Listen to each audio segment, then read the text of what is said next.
Today I'm gonna go to the next town over, which is like an hour or so away from where I am, and get some coffee and get some work done.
All right, we have two bookshelves that are 3 shelf bookcases that I'm going to attempt to put together. And then I'm also going to attempt, I bought this pen organizer thing at Hobby Lobby, no, at Five Below. And I have a ton of pens that I've gotten at Five Below, Dollar Tree. And so I got this thing to organize them. So I'm going to spend some time doing that and organize my notebooks. And it is 6:30 on a Saturday night, so I'm probably going to try and do this in a timely manner because we have church tomorrow. So let's put these shelves together.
this weekend, on Friday, one of my primary to-dos was to get a Bible study done.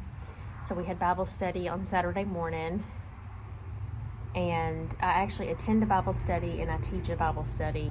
So I usually try to spend Fridays preparing for my Bible study, and then I attend a Bible study as well. So now we're coming to a close. It's Father's Day today. Happy Father's Day.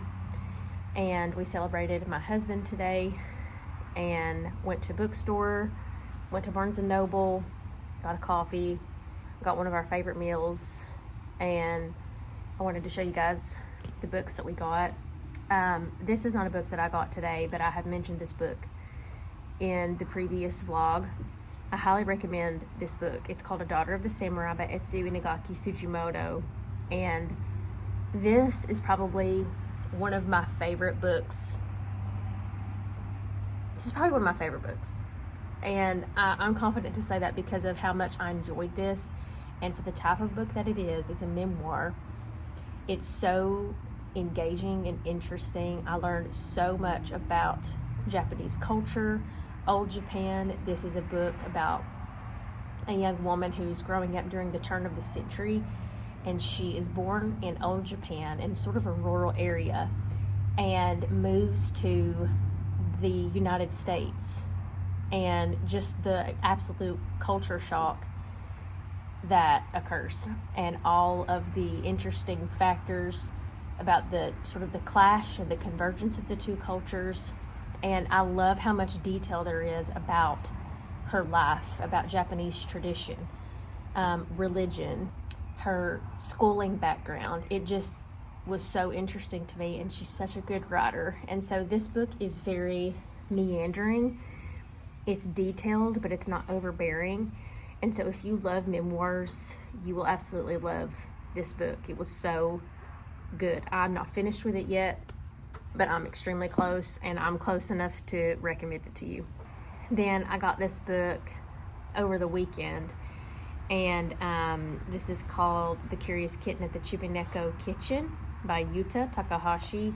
As you can see, there's a theme. I'm really into Japanese books right now.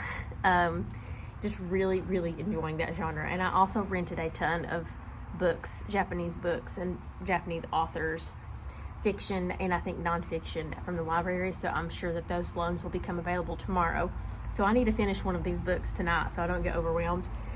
But this is a fictional book about a girl who loses a loved one, and she is living in Tokyo, or in a town near Tokyo, and goes to this cafe where it said that there's a restaurant there who offer traditional meals in remembrance of loved ones, where they promise a reunion with the departed. And it's very hinges and is steeped in their culture, Japanese culture, and some of their beliefs about the afterlife. I can already tell. And of course, as a Christian, that's not something that I endorse or think is true, but I do think it is important to read stories from authors that are from a certain background, a different background, to understand, and just intriguing to understand how they deal with things like death and loss and pain and suffering. I also just love the scenery, the depictions of the landscape, and the way that he describes just the surroundings. It's very immersive. I will say that sometimes the translation can feel a little bit clunky. Like sometimes there'll be sentences where that's not probably how we would exactly say it in our vernacular in English, but that almost makes it more endearing.